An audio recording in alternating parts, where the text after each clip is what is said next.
Hello and welcome to an action-packed first edition of the webinar series, Starstruck. It's going to be action-packed because today it's all about sports. I hope all of you are doing well, staying safe, staying at home. Of course, as a bank, we've been all home, working from home. Our branches are open to ensure that our customers are well taken care of. But it is, an unprecedented time for all of us, not something that we've seen. And we are hoping all of you are able to stay safe. The idea for us to do this was to ensure that we can try and have something of engagement with you all. In these times, you typically, if you switch on the news, you will be hearing a lot about COVID-19, number of cases. It's like a cricket score going in there, right? That's not something which is really good for the mind. In fact, at times I felt a little depressed looking at all those statistics. So I've now stopped looking at the news at all. And therefore, we thought we should do something where it helps you to take your mind off COVID. And that's the whole idea with Starstruck.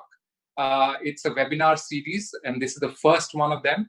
We are trying to get key people from various industries who can come and we can have a conversation with them. We can have an engaging conversation with them. We can take a lot of your questions. You can ask them what you want to, and hopefully we'll get some answers from the stars who will be present in the specific webinar. As I said, today it's all about sports. Broadly, we've got about 45 odd minutes. We've got a lot of, we want this to be very, very interactive. So the audience, we'd like you to ensure that you keep putting in your questions on the chat so I can ask those questions to our star celebrity who's with us today. Yeah. I'm your host, Mayur Patni. I look after retail business banking for India in HSBC. And today we are lucky to have Charu Sharma amongst us in this session of sports freewheeling with Charu Sharma. Charu, of course, is clearly a household name, which all of us are aware of. His credentials are amazing. He's a Mayo College, Ajmer alumni, St. Stephen's Delhi alumni, a Davidson College, North Carolina alumni. And he's been competing in sports events since a very, very young age. He's a 6-time junior national springboard diving champion between 70 to 76. And he's also qualified for the Commonwealth Games in Edmonton in Canada in 1978. He started his sports casting career in about 82 at the 9th Asian Games for the National Network of India and has commented and presented for various major television channels across over 20 different sports. Now, I find it difficult to keep track of 1, 2, 3 sports. Imagine how he can keep track of 20 different sports. He also founded Marshall Sports Private Limited, through which he conceived, founded and conducted the Pro Kabaddi League. The inaugural edition of 2014 drew global attention and pole vaulted Kabaddi into becoming India's second most watched sport. So, ladies and gentlemen, without further ado, let's go straight to the voice of Indian sport. Charu, thank you so much for joining us today on HSBC Starstruck. I will want you to say a few words before we get into the Q&A, especially around how you're coping with the current situation. Well, thank you, Mayur. You passed the test. Everybody listening, what a shame that I can't see everybody, but that's how this system is. So, it's nice to see everybody when you talk to people, but no such luck in this case. But I did tell Mayur I want you to waffle for about 2 or 3 minutes to allow people to tune in, just in case somebody sort of missed it by a minute or two. So, Mayur, 10 out of 10. Well done. I'm really happy to be here. You mentioned a few things. I think you talked about Starstruck. I think that I'm going to strike off because, this is not a star situation. We're all together in this. You cut me, I bleed red, and so does everybody else. Some people enjoy being stars. I don't. It's just a hazard occupation. That one is more visible than not. But you do mention action-packed, and that I certainly hope this session will be. And finally, of course, you mentioned that HSBC is serving people well. It certainly served me very well over many, many decades. And I must quickly thank, before I forget, Pallavi Kulkarni from Bangalore and the branch who, of course, started it all off. And you, Mayur Patni, for now, of course, looking after this, Utyodhay as well as a man I'm calling Abracadabra, is Akraparva Ray, and there's also a couple of others. Aishwarya Desikan was on a mail, and a big thank you to Rajat Danish and Jay who are handling the tech. So that's done now. Thank you very much. Sport is perhaps going to suffer more than many other industries or enterprises or businesses because, unfortunately, it does involve a great deal of physical togetherness and not distancing.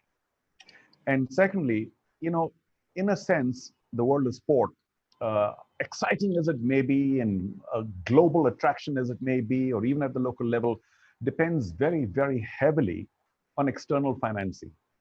So events are held, whatever goes on because of this whole thing called commercial support. I hesitate from using the term sponsorship because it sounds, sometimes a little diluted and weak, sponsorship. But support is very important from other commercial entities. And to my mind, if there are many other commercial entities that are also suffering, then maybe sport may come a little lower down the ladder when it comes to providing commercial support. So I fear for sport at this point of time, and I'm not one who advocates sporting events happening without the very essential spectatorship angle. Now, a lot of people are thinking of doing sports events in sort of closed door situation, no spectators at all. And yeah, television viewership might still be okay. But even there, it's my contention that a lot of people watch television because they sense the excitement on ground because of the spectators. And if that is missing, to my mind, a lot of people who are casual watchers of sport, because not everybody is that committed, but a lot of people are casual watchers, very large number are casual watchers, might not watch as much as we think they will because there's no excitement coming through from the surround, the sight and sound of that game. I know the sport itself tends to be very, very exciting, but the fans do play a very important role. And if that's missing, then our numbers may not be as high on television as we think. Yes, absolutely, Charu. And you're right. I was just thinking, if we were to have a cricket match and Sachin is coming in to bat and there's nobody in the audience, without the Sachin, I don't know if his adrenaline will get pumped up in the same manner. So absolutely. All right. It's great to see that we've started to get in a lot of questions already on the chat. That's the way forward. Yeah. Yes. So without waiting too much, the first question, Charu, and I suspect a lot of people might be asking you a lot of cricket questions because hey, multi-sport, guys, multi-sport. Come on. Absolutely. Indian sport, global sport, anywhere sport. Sorry to be a little, it might sound a little awkward, but yeah, just anything and everything around the world of sport. But yeah, cricket, absolutely. Okay, fair enough, but I hope people will think beyond that too today. As I mentioned to everybody who's listening, he's well versed with about 20 different sports. So please utilize this to ask him about things beyond just cricket. Yes, cricket I know is our national obsession, but let's go beyond that as well. So let me start with football for you, Charu, first to kickstart this. We've of course seen a few of the key leagues getting cancelled. What are your thoughts around how football will evolve over the next few months? I mean, do we see the other leagues such as the La Liga, etc., the English Premier League also getting cancelled, or how will that move forward? Well, there's an enormous pressure by or within the richer leagues to start. So it's a funny kind of dichotomy here. The poorer events are happy to sit back because they weren't involving millions and billions of dollars anyway. But the richer leagues, including the IPL in cricket, a lot of pressure to start because there's so much riding on them, so much commercial support. I mentioned that sport, lives on commercial support. So I think a lot of the leagues are afraid that if they start losing their very high level of commercial support, the whole league might kind of collapse just a bit. So they are desperate to start. But to my mind, that's the wrong way around because yes, you can start, without spectators and lose a lot of the appeal of any league because people like to see some of the football stars on the pitch. But when you see beyond the pitch and you see a full house, that's the real excitement of football. All the crowd sounds are the excitement of football. I mean, try looking at a football match with the sound muted. It's like 1/10 of the experience. So why do you want to provide people 1/10 of the experience? Forget this desperation, wipe out this season and begin when it's completely safe. I'll tell you why. Because the world of sport is seen as a bit of a luxury anyway by many people. It's sort of an elitist world by many people. And if the world of sport starts a little before time, and if because of sport, either sports persons or anybody else around, whether it's physical distancing or not, is suddenly positive of this new pandemic, then I don't think the world of sport can absorb the blame. Will be very heavily blamed for not following what is more humane a policy. So I think everybody ought to sit back a bit and forget this desperation. Thanks, Charu. The first question from the audience that I will pick up is, and in fact, the one which has been pinged is, Charu, who's the best cricket commentary partner that you've had and why? No. And this is by Apurv Jha, who's asked this question. So, Charu, putting you in a spot, yeah? Oh gosh, yeah, because I mean, I take one name. What about the rest of my friends? Well, I'll take three or four. So it's okay. I'm not going to take one. I'm going to take three or four. Sometimes you enjoy commentary because you know the person really well. For instance, I and Arun Lal have been in school and in college and then working together in Calcutta and doing a lot of commentary too. So somebody like that, Arun, it's wonderful to be commentating with because there's such closeness and you can you feel like you can say anything or get away with anything, which is a very comfortable feeling because you don't want to be commentating with somebody who has a question mark on him, whether he's going to take your comment for what it is or combat you or whatever. So people like Arun, of course, I must quickly mention, poor chap went through a major medical situation, so he's not commentating much more at this point of time. Others also know the concept of television commentary very well. Some people speak too much, some people speak too little. So, so knowing what the job is all about is also important because then two people can work really well together. People who know that job really well, for instance, Ian Chappell, I enjoyed the times that, on worked with him. Ian Bishop too, all these Ian seem to be doing a lot. Ian Bishop too knows exactly when to turn it on, when not to turn it on. Ramit Raja, a very close friend of mine, we used to enjoy wonderful times. So I've named 3 or 4 or 5 already. I did a lot of work with the late Tony Gregg. We had a wonderful relationship going, but sad he's no more. But, he used to kind of hog it a bit. But, it was okay. You allow him to hog it because he was very interested in the whole concept of, coming from Australia, the concept of the commentary captain. And in Australia, they allow Richie Beno this position of commentary captain because he was, of course, older and what have you, the late. So he was very keen to take that mantle over. I must be the commentary captain. But he was a nice guy and we had a wonderful time together. And, many others, what can I say? But I've mentioned a few and I hope that some of you agree. Yeah, absolutely. I'll tell you one thing about commentary, though. What I learned in my very long commentary career is that you feel, all of us together, if you're sitting in a room and there are about, say, 50 people, and you start talking about commentators and, I like so-and-so, I like so-and-so, and you mention a name of a commentator you like, and you look around thinking, because you think that's a very, likable commentator or preferred commentator, and you look around waiting for people to say, yeah, you'd be very lucky if 50% of the room, if 25 out of the 50 actually agree with you. Because another 25 might say, what? No, I don't like him at all. And you'll be very surprised saying, but I think he's great. So commentators also tend to be very polarized in their appeal, which is very strange, but true. Yeah, I was going to say that, for people like me who've grown up in the 90s, I think the one name you mentioned, Tony Gregg, would certainly ring a bell and certainly be one of the favorites. One interesting question which has come, and I'm keen to also understand, is what do two batsmen generally talk about between overs when ends are changed? This is a question from Amit Soni. Well, the most usual conversation is very banal. It's like, theek hai yaar, dekh lenge yaar, one more over, huh? Acha, do ball. Acha, moving slightly out, no, I think it's okay. It's all very kind of, casual, helping each other, motivate each other kind of talk.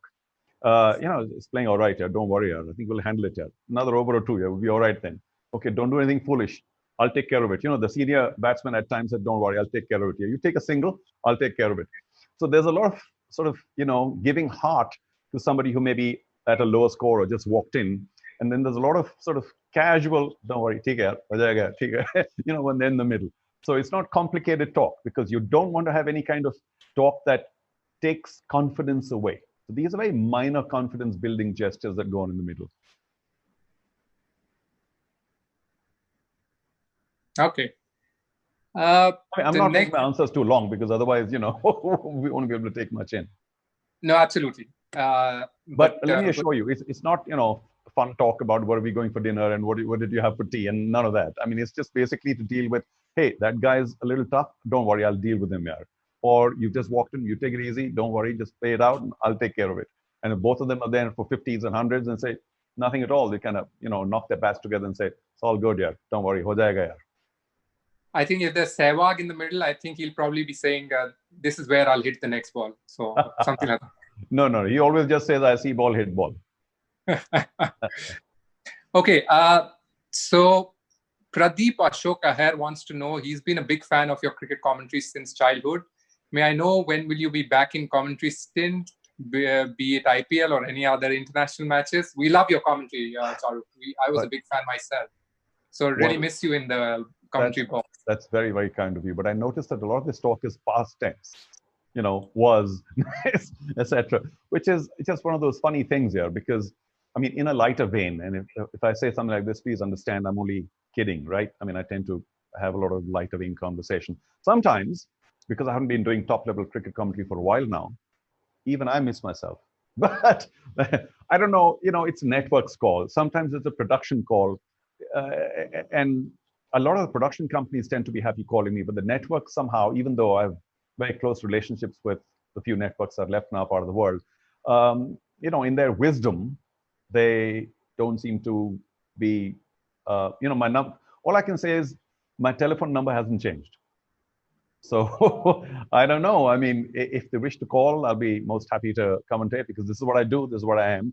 The last one I did was the Road Safety Legend Series in Mumbai and Pune, which which was this March, with Sachin and everybody else and all the rest of the Laras and all the rest of the players who came. I really enjoyed it. Full houses, great fun. But that's because it was a production call, and the production company called me regardless of where it was being shown. So, production companies still call, but the networks are somehow a little shy. I don't know why. I've also heard that sometimes they now consider me as a promoter because I did the Pro Kabaddi League. But yes, I'm a promoter, but can't you be two things at a time? I think I always was a commentator first. Well, actually, a sports person first. Anyway, but that's very kind of you to wish for me to return. I'd love to. I hope there's somebody in the audience who's from that fraternity and is listening. Great. I have a question from an 11-year-old from UK, and this is very interesting. He wants to know which has been your most nail-biting match that you've ever witnessed. And it doesn't talk of cricket, so it could be anything else as well. So from an 11-year-old. Wow. Yeah, let me check my nails. I think they're okay so far. But, oh yeah, so many situations. When you're sitting there, you have to get carried away as well. And sometimes it's nail-biting, and sometimes it's just the excitement of a team that you like or a team that you favor doing well and eventually winning, because that may not be nail-biting, but it's certainly very high on the excitement scale.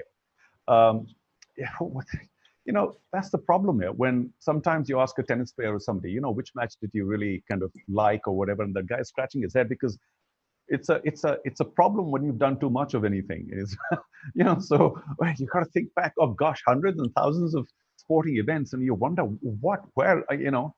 But I will tell you this.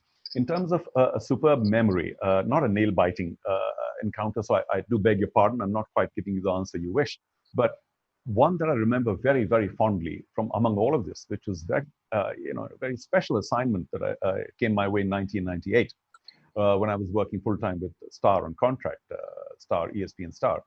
They sent me, because I also am a very keen golfer. It's my number one sport for the moment because, age specific or age appropriate. I was sent to cover the Masters at Augusta. Oh, what a tournament, and what atmosphere. And of course, Tiger Woods had very famously won it in 1997, one of the youngest ever with a fabulous score. And I was there the next year, 1998. And I just felt so privileged because it's one of the most difficult events to get into and watch and what have you. And I was there to cover it. What a memory. So not the most nail-biting, but one of the most memorable assignments in my life. Thanks, by the way, for writing in all the way from the UK, where it must be pretty late right now. Thanks. Ranveer, thank you for that question. The next question is, how do we cultivate Indian grassroots football to compete at a global level? Mayank Rana asks that question. Yeah, these things are generational. And we've had so many generations of wonderful footballers But unfortunately, we've fallen off a bit. You might argue that in the 50s, maybe early 60s, we were possibly world class. Yeah, we were certainly a lot better than relative to other nations. But other nations have picked up their football programs hugely because of the kind of commercial support and the kind of physical effort they put into it. But okay, that's very complicated. But I really do think that football is a very easily accessible sport. You could call it a very commonly available sport. But the kind of physical push that individuals need to make, we're still very far away. And the reason Indian football, despite so much in terms of popularity, in terms of playing, even in the urban areas, people go to a school with a football and people keep bouncing around and playing around a bit. But I think in India, people have not yet understood just how physically demanding the sport is at the highest level. And only when our nutrition rises, our all round physical development rises, and our stamina, particularly our strength, catches up with our dribbling skills, will we reach world levels. Right now, unfortunately, physically, we are well behind, and which is why we float from 100 to 150. So if the youngsters in India at a very early age, from say 8, 9, 10, are fed properly and pushed physically. I'm not saying you have to be big and tall. You don't have to be 6'5" and 280. But even if you're 5'8" and whatever it is, 150, you need to be stamina-wise particularly. I mean, we are well behind. And you might remember a couple of famous cases, and I'm sure they wouldn't mind if I say Becham Bhutia, even Sunil Chetri. They are the best players in India, fabulous players. But even they, when they go for contracts overseas, are very quickly made aware that physically, long way still to go. Because football is not such a complicated game. I mean, you don't have to learn 500 kinds of maneuvers. You just have to be physically able to run up and down, up and down, up and down, and hold your own for 90 odd minutes. And that is something that India is still, maybe we can hold ourselves for the moment for about 15 minutes, but not more in terms of global comparison. Absolutely. My son's a big football fan. And I hope he's listening to this, because that's what I tell him, that you need to have the right kind of nutrition. It's not just good to have dribbling skills. And physical training, just stamina. I mean, the kind of stamina required in football is hugely underestimated by children in India at the moment. So the urban kids, and I'm sorry, I mean no disrespect, are very keen. Everybody's yo man, Chelsea man, you, this, that, and the other. Everybody carries a football, goes to school. But boys, the kind of hard work you need, the kind of blood, sweat, and tears that you require to make it in football, I think urban kids will find it 10 times more difficult because there's so much more distraction. In semi-urban, rural India, we probably have the hunger and even the physical requirement, but they kind of lack so many other things, nutrition among one and opportunities among the other, and so on and so forth. So these two worlds are not being able to come together, and therefore football is suffering in India. All right. The next question is from Ananya Sachdev. Grassroot sports is the first vertical to be cut during COVID. How do you suggest India and countries worldwide make this less of a marketing aspect and more of a sustainable and impactful business strategy? Gosh, that sounds very heavily worded, that question. Sounds like some corporate, questions, lots of corporate, jargon, but I don't even know what you mean. Mayur, what does it mean? I think what Ananya is trying to say is that, and it's a difficult one, because if you don't get, money out of this, you won't have corporate sponsors. And you were talking about that in the beginning. Then how, you can't really cultivate sports just for the fun of it or just to promote talent. No, you have to. Everybody around the world begins playing sport for the fun of it. No little league or no under 8s or under 10s are heavily sponsored. So let's not talk about money and commercial sponsorship and motivation and monetary kind of rewards at an early stage. They don't exist, not here, not anywhere in the world. So I would beg to differ. I think that people play because it's a great thing to do, because they are pushed to it, they are inspired, there's aspirational when they see stars who are doing well in a particular sport that they might like, but it's not because of money. Money comes in only much later, when you start getting to a point where you need much more to take your career forward. And that is not a lower level, junior level, or grassroots level kind of motivation. But on the other hand, if you mean that in India we ought to be doing much more to take sport forward at the grassroots level, absolutely. But with 1.4 billion people, a lot of poverty, what are our priorities in the nation? To the government, government must do this, government must do that, government must give me more. For heaven's sake, have you ever thought about the priorities of the government? And no wonder sport is at just about the lowest priority level, because people are still needing to be fed or clothed or roof on the head or whatever else. So it's wrong to look at the government. It's more correct to look at the private sector, commercial sector. And I don't know if Ananya is working with HSBC or not or whatever, but it's up to companies such as HSBC, who do a lot in the world of sport globally, to do a little more in India. Well, yes, absolutely.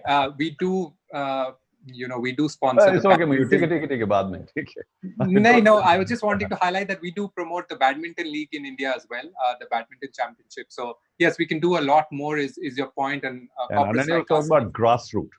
So people, even now, let's not get into the sponsorship debate because it's very long. But so many times I go to these conferences and what have you, and people talk about, we need much more commercial partners, many more commercial partners, much more private corporate support to sport in India. And, all the decision makers say, yeah, but, Charu, what's the ROI? What's the ROI? But I'm saying, for heaven's sake, yeah, supporting sport is not an ROI matter. It's a national pride matter. So, why must national pride only come in at times of disaster? And companies say, oh, we'll give this much and we'll give that much because it's disaster and we're a national pride. I think national pride must be through things like sport, because, and I'll talk about this later if we have time. If people do well in the world of sport, that nation derives enormous global benefit because of the recognition of sporting achievement. So if you invest in sport, I'm talking to people the corporate world, then it has a massive return, but it's not immediate, of course. People don't keep running to your company and buying that product, but they hold it in great esteem and a lot of goodwill is created. But anyway, more on that later. All right. Rajesh Santanam wants to know what your views are on roller skate in India. Do we have good exposure of that in India? I don't know about exposure, but there's a roller skating national federation. Very famously, people like Yuvraj Singh, who was a roller skater before anything else. And every once in a while, you see that there are lots of little children, particularly, doing very well in roller skating. But, every once in a while, you also tend to see where's that sport nationally or globally. And I know it sounds like a chicken and egg, but if it's not really globally something that people pay a lot of attention to, or it's on television, or there's a lot of media coverage, then you do feel as a youngster, fine, I'll do it for fun. But do I really want to take this up seriously? Because where are we going with this? Is there even a decent national championship? No. Are there major cross-country roller skating events? No. Is there anything on a global scale? No. So people's attention and interest and involvement fades out very quickly. You might buy a roller skate just because you're, 8, 10 years old, and the parents say, yeah, why not? But by 12 or 14, you're saying, this is not really going to get me anywhere, is it? In terms of recognition, in terms of reward, in terms of any kind of, how will it take me forward? And because the system of roller skating in India hasn't really prospered yet, chicken and egg, people tend to fall off very quickly. You don't find too many people who are beyond 16, 18 roller skating, except for a little bit of maybe, late life kind of motorbiking practice, one of these Harley Davidson types, that you take up the roller skates and tend to have a good time. But no, there's no ecosystem of reward in roller skating. And which is why, somebody has to be the crusader, right? And if you want to be the crusader to take roller skating forward, please do it. Get many more road races going, or, maybe rink roller skating, or whatever it is that catches your fancy. But somebody's got to do the pushing. And don't say it should be the federation and the government, because I just told you the priorities are very, very low right now. And, federations, what do they get from the government? Nothing. Just enough to subsist, to remain. So who's going to create the funds to organize a major roller skating event? These are all complications. But yeah, unfortunately, it's not a major global attraction yet, nor even a major Indian attraction yet. If somebody wants to take it forward, you've got to get a bunch of people together and start pushing it. All right. And the next one, Charu, I must say, this is not planted. And this, I think, is my boss, Ramakrishnan, who's asking this question. And it's, related to what you were just saying. So he says, firstly, a hearty congrats on your role in bringing Kabaddi to life. how can corporates like us help in reviving sports like these apart from the obvious route of sponsorship? I think you partially answered it, but yeah. Well, there are many other forms. I mean, sponsorship, of course, is very directly often related to events.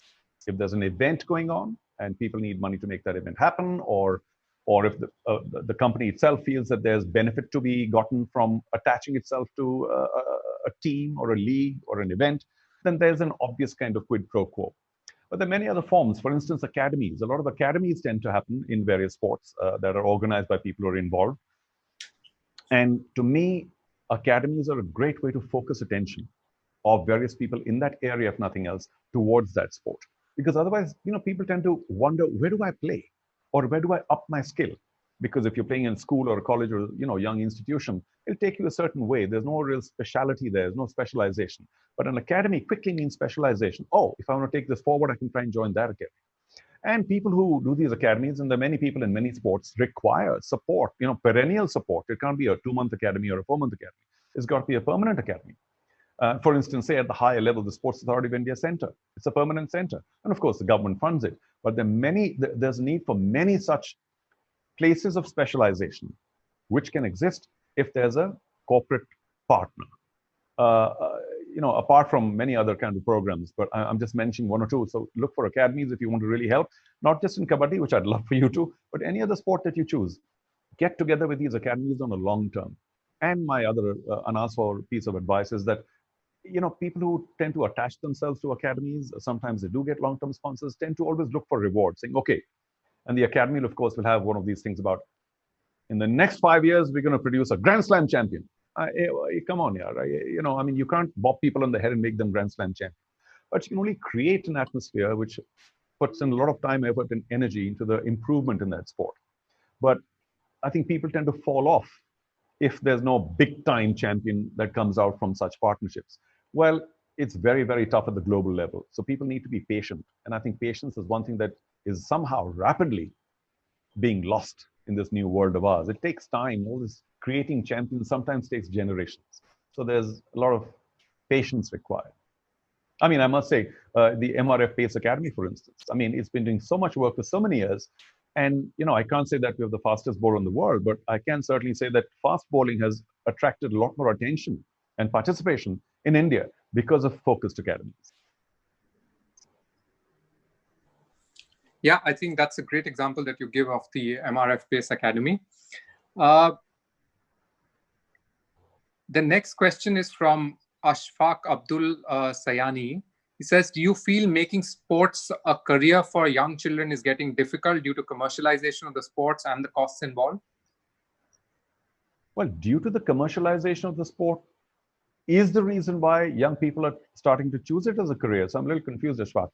I think it's very important for people to see that aspirational ladder in any sport. So if the sport becomes professional, if it starts doing well, starts creating heroes who are making a livelihood out of the sport, I think there's no better motivation for youngsters, because when they see, oh my God, look at that guy. And not only is he doing well, but he's also earning well, and he's fame and name and money and all that. So it's a big attraction for youngsters. But is the world of sport expensive? Yes. Even the cheapest or most inexpensive of sports, say, for instance, Kabaddi, at a later stage, it will cost you in terms of nutrition, in terms of higher training or coaching or participation or travel or whatever. And certain sports, of course, are very, very expensive. Say tennis. I'm a big tennis fan. I play tennis every evening that I can, except for this lockdown. But, if you want to get really good and you're pretty good by 14 or 15, then you can't be playing in your neighborhood or in some state tournament or whatever. You need to be outside the country, playing in Europe or wherever else. And the cost of rackets, the cost of equipment, shoes, balls, travel, coaches can be astronomical. So what are we going to do about it? We can't change that world. We can't say, no, my son's going to be a top 20 tennis player by playing barefoot and by playing with his hand, not a racket. I'm being silly. But so whatever needs to be done for certain sports needs to be done. And in a country as poor as India, we've got to understand that, therefore, sport is a very, very tough gig. A lot of the youngsters, especially the urban youngsters who may have access to more funds, are thinking more and more in terms of a sports career, maybe not as a sportsman, but in some manner connected to sport, sports management. But the world of sport in India has a long, long way to catch up because the fund requirement for sport in India is, say, 10, is 10 like anywhere else. But the fund collection for sport in India is still at 1. So we have a huge distance to bridge. And it'll happen with time because, maybe 20 years ago, it was only 0.5. So I'm not saying the glass is, half empty. I'm saying it's half full, but it's going to take a long time for more funds to flow into sport in India and therefore to flow into those individuals who are hoping to do well. All right. The next question is from Jay. And he says, Charu, you are a junior national champion in springboard diving. Also play for the Calcutta Cricket Club, Wazir Sultan Tobacco Cricket Club. Why did you not choose sports as a career and instead forayed into other stuff related to sports, but didn't play sports? Well, sports is my career.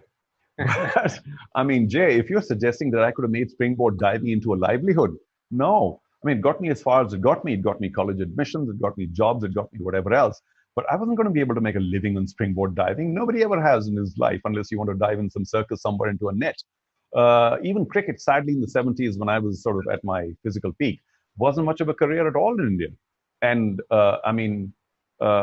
should I have focused on cricket instead of diving? I mean, sometimes my father used to lament it later in the 80s, 90s, saying, oh, I wish you played cricket and all that. I said, yeah, don't worry. I got pretty good at it. I'm still pretty fond. I still play a fair amount of cricket, alumni cricket and so on and so forth, although the injuries now take much longer to heal. But it wasn't really a livelihood in the 70s. And only when Gavaskar made a bit of a noise in 80s to 84 did it start paying more and became, a source of livelihood and people started getting better. Of course, a lot of attention maybe, but no livelihood. So those days, whatever you played was very unlikely to get you into a serious livelihood situation because everybody I used to dive with, by the way, all my senior colleagues were all either in the services or in the police or in the railways or in some other, sort of sports case kind of job. And I said, yeah, not that, please. So I had to move on and make a living wherever else I could, even though I was very fortunate the sport continued to be very close to me, and I was very closely involved with the world of sport because of commentary and whatever else. And eventually, of course, I could leave all my corporate commitments and be full-time involved with sports management and sports commentary. So I was very lucky in that sense. But to play in the 70s or even the early 80s, there's no way anybody could make a livelihood out of it unless you took one of these government jobs. Nothing wrong with them, but there are certain limitations. All right. I hope that makes sense. No, absolutely. I think, to my mind, I think covering so many sports in the manner that you've managed to do, I think certainly would be more fulfilling, is my thought. Okay, the next question is from Sarish Menon. He says, which sport in your view can give tough competition to cricket popularity going forward in India, and any reasons why?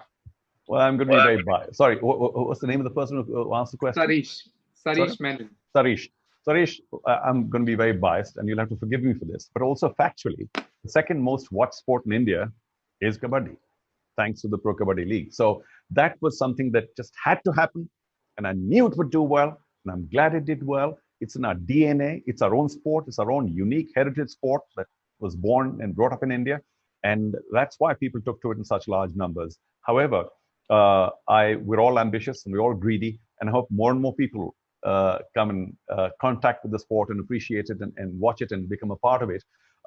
So it's the next best after cricket, but cricket's got such a head start. I mean, a 50-year head start on Kabaddi in terms of commercial partners and television, this, that, and the other. So it's going to be very difficult for any other sport to catch up to it.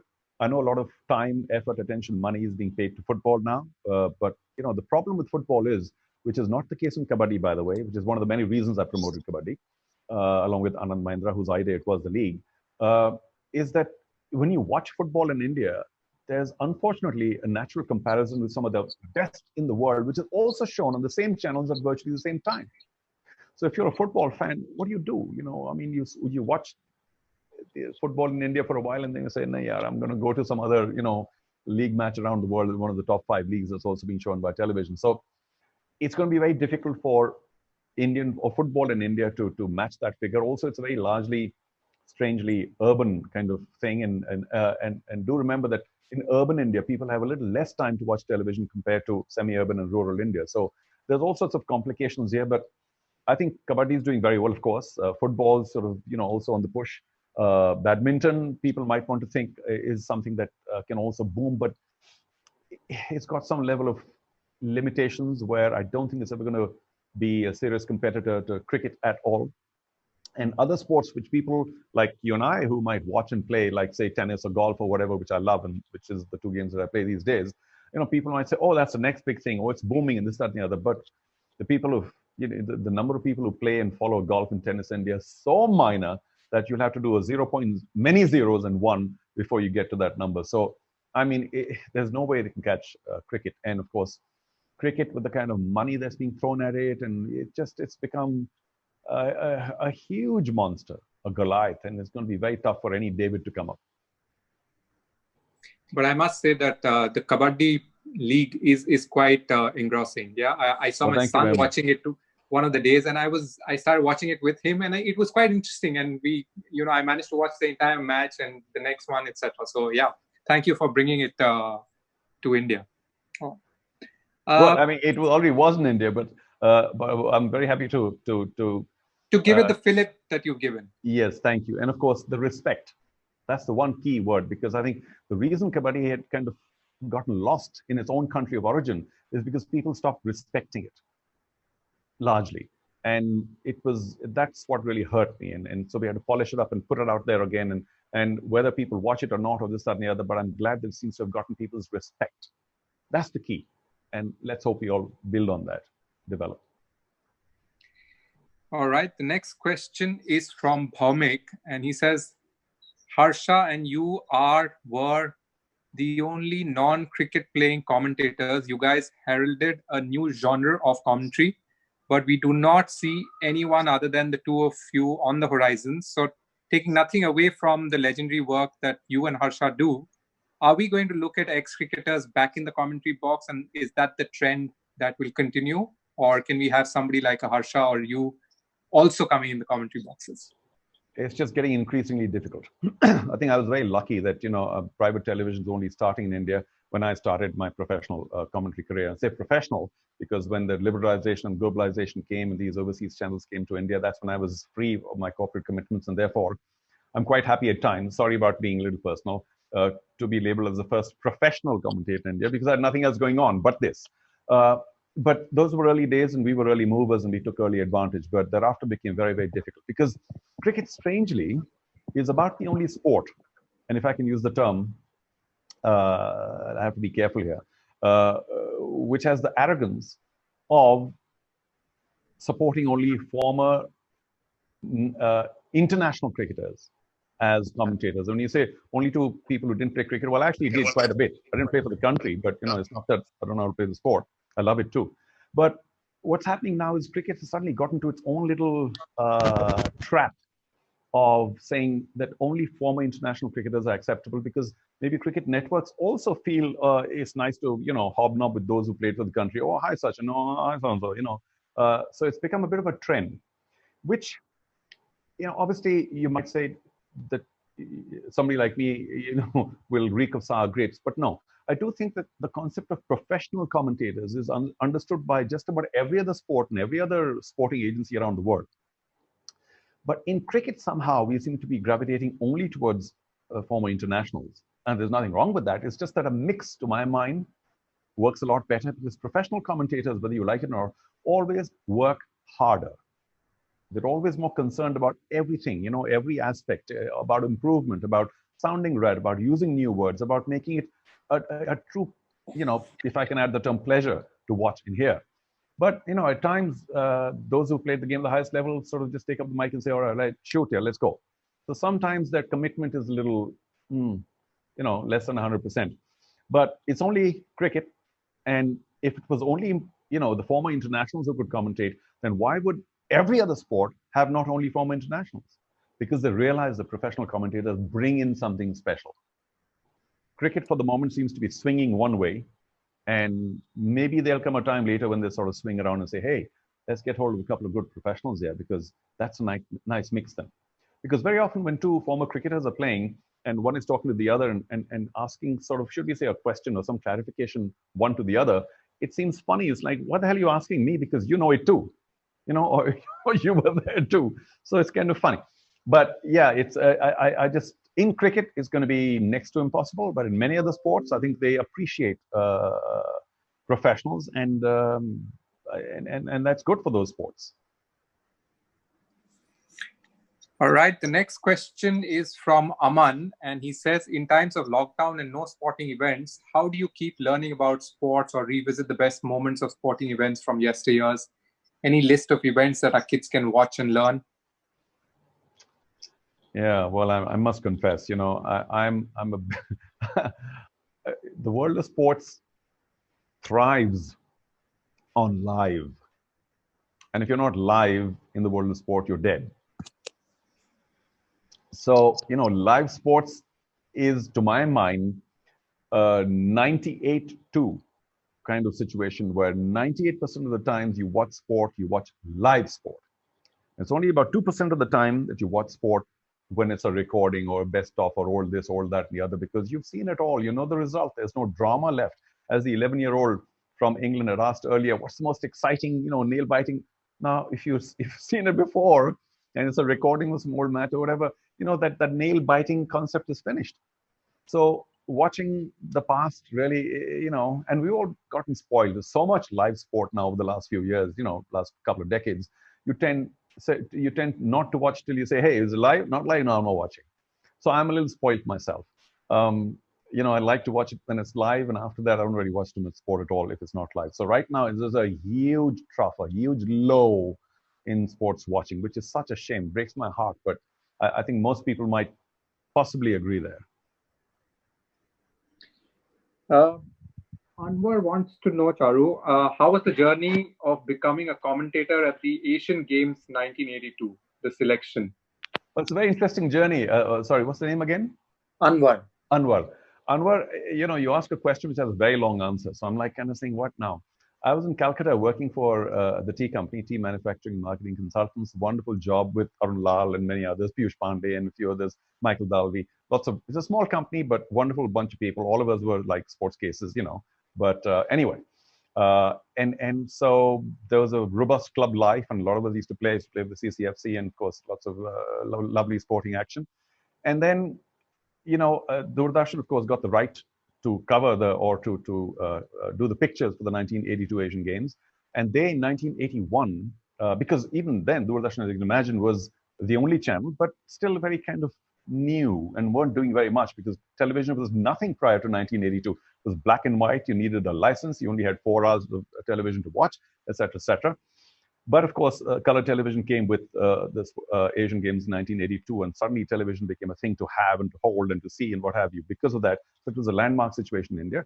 In 81, they were actually pretty professional about it. They advertised whatever in whichever mediums. I didn't watch anything, and I certainly did not have a television, so I didn't know. But friends of mine knew. And they said, okay, there's this whole thing going around saying former national champions and suddenly internationals who want to commentate. Please send your names and whatever for audition. Those are all letter days and telegram days and what have you. And I said, Choro, yaar, mujhe nahi karna. I know, even now, I don't commentate because of, I don't know why. I commentate because I'm from the world of sport and I enjoy watching and talking about sport. Not because, oh, let me try and make it a career and what have you. It just happened. And so, I I actually got pushed by friends into sending my name in as an application in 1981. I was in Calcutta those days, so the Calcutta TV Center. And then, of course, one got shortlisted and shortlisted and shortlisted. And it was a wonderful journey. And of course, we went to, there were a couple of training stints as well. We went to, I think, to Patiala and to Delhi once, and the Voice of America guys came in and sort of gave us some coaching lessons about microphones and what have you. And there were some lessons from BBC as well about what to say, when to say, how to say. So there was a lot of input from Doordarshan to make sure the 82 games were covered well, because they were the, they were the, what's it called? The world feed commentary used to be done from Doordarshan. So it was a wonderful experience. And of course, I changed jobs by then. I joined Wazir Sultan Tobacco in Hyderabad in mid-82. And I told them, well, thank you for accepting me. But I must tell you that, within 3 months, I have to go and do the Asian Games in Delhi. And is that okay? Because it's a 3-week, thing, and I've just joined, and you may not. No. We'd love to send you. Oh, it's great that you're doing commentary in television, what have you. So not only did they encourage me, not only did they hire me, but they even transferred me, stationed me in Delhi so that I could do the Asian Games and, of course, stay there as a assistant branch manager at that point of time. So lots of good people in this world who, assist you at the right time. Super. That's quite interesting to know. Okay, Charu, now... But that's a very long story. So this is the shortest possible version. Charu, we're getting close to actually, we've overshot our time by a few minutes. I hope you can spend a few more minutes with us. There are a couple more questions. But before that, I want to do a quick rapid fire with you, if that's okay. Oh, gosh. I've got a couple of questions for others as well. So can I speak those out? So, these days, the great God Google is king. So I suppose you can Google all the answers. But let's give you, by the time you do the rapid fire, would you mind if I ask a few people a question and they can come back with the answers? Hopefully, they won't find it on Google. We'll see just 2 or 3 questions. Is that okay, Mayur? Absolutely, Charu. Yes. Okay, here we are. So, guys, here are 3 questions. Try very hard not to go to the phone, but if you have to, you have to. So the first question is, there's very famously in 1985, Ravi Shastri won a Volvo, and all of us were so excited, and there's so much media about it. Oh, Volvo back in 85. But who was the first Indian sports person to win a Volvo as a prize? That's question number 1. The first Indian sports person. If you give me more details, great. When, where, how, whom. But the first Indian to win a Volvo as a prize. Second question is, the 1951 Asian Games were held in India, but there was the first Asian Games, a little loosely attended and what have you, like the first Olympics. But discounting the 1951 Asian Games, who was the first Indian swimmer to win an Asian Games medal? Who, where, when, how, whom? Give me all the details. Not counting 1951. So don't go to your computers about 1951. The first Indian swimming Asian Games medal, individual medal. And my final question deals with our good friend Mohammad Azharuddin. He held many world records in his time. Some of you will know, but individually speaking, what were the world records that he held once along his journey? When he retired, he held several world records. Now, of course, most of them have been overtaken except for one. So that I'll tell you. His unique world record is 3 centuries on the trot on debut, which is magnificent. It may be broken soon or equal soon, we'll see. But that, of course, is a magnificent record. But he held 2 or 3 other records, world records, in his time, which, of course, later got bettered by others. So I want you to tell me 3 other individual records that Azhar held in the world of cricket. So that's my 3 questions. And let's go to yours now, Mayur. Sure. Thanks, Charu. So, ladies and gentlemen, please send in your answers to the 3 questions that Charu has asked on the chat. And Mayur, what are the prizes? You'll figure it out. Okay. Yeah. So those were the questions that he's asked in the familiar hat of a quiz master that he's also done. So besides the multiple other hats that he wears, this is one of them. All right, Charu. So whilst we wait for some of the answers to come in, quick rapid fire questions for you. You ready? Yep. All right. What's the best part about commentating live? Oh, that anything could happen anytime and you have to be ready for it with words. All right. What's your favorite sports quote? Well, several. But I think one that stands out is from the Black Panther in South Africa, who said, "Strange, the harder I practice, the better I get." That's very interesting. And the luckier I get. The harder I practice, the luckier I get. In other words, harder I practice, the luckier I get. Okay. This is from our golfing great in South Africa. And, when you get a hole-in-one or do really well in golf, and people say, "Oh, yeah, you just got a little lucky." You say, "Hang on, the harder I practice, the luckier I seem to get." You know what I mean? I get better, but that's the quote. Practice makes it luck. Well, not practice makes perfect. The more I practice, the luckier I get. Yeah. All right. And what is your favorite Gary movie Player, by the way, sports? from South Africa. Sorry. So what's your favorite movie about sports? I think still Chariots of Fire in terms of English, because that was sort of a game changer at that point in time, in terms of sports movies. And maybe something like Lagan and Chak De in the Indian context. Okay. And who, in your opinion, could be the next big sports star from India? Whoa. This is tough. But I think Saurabh Chaudhary, the pistol shooter, who's now only 17, is magnificent, top of the world. And I know shooting is not such a popular sport just because visually it's not appealing, but he is in a class of one. All right. And one final one from my side. And I'll again try and put you in a spot. Sachin or Virat? Who's the better one? Well, Virat's still playing. So if I don't say Sachin, somebody will come and slash me or whatever. But no, I mean, Sachin stands out because at that point of time, Indian cricket wasn't what it is now. And I think he took Indian cricket to where it is now because of just sheer individual brilliance. I mean, just magnificent, incredible, multi-talented, could do anything on the field. Absolutely. All right. So we've got a couple of answers which are coming in. Only a couple. Come on, guys. Or have we lost everybody? Vijay Amritraj is the answer from Ankit Chaudhary. Well done, Ankit. Where, Correct. when, how, whom? He won the Volvo in 1973, Ankit Chatterjee says. Ankit, I'm desperately keen to ask you, I mean, was this a great God Google or whatever? But anyway, you got it right. Congratulations. He won it at a Volvo International Tournament at Bretton Woods in the US, where he beat Rod Laver along the way. Of course, Laver was well beyond his prime, and he beat Jimmy Connors in the final. And apart from the prize money, he got a Volvo worth some $7,000 at that point of time. But yeah, so much before Ravi Shastri's Volvo, by the way. Well done. All right. Do we have more answers? I think it may be a question of the answers getting relayed to me a little late, or I don't have any more answers from the audience. You've asked really tough questions, maybe, Charu. Well, come on. I mean, if you ask anything, people go onto the damn phone and, they get in about 5 seconds. So, I mean, I had to make it with a little bit of a twist, a little googly there, the wrong one. But no, swimming, because, of course, aquatics was my sport. So I thought I'd put something in there.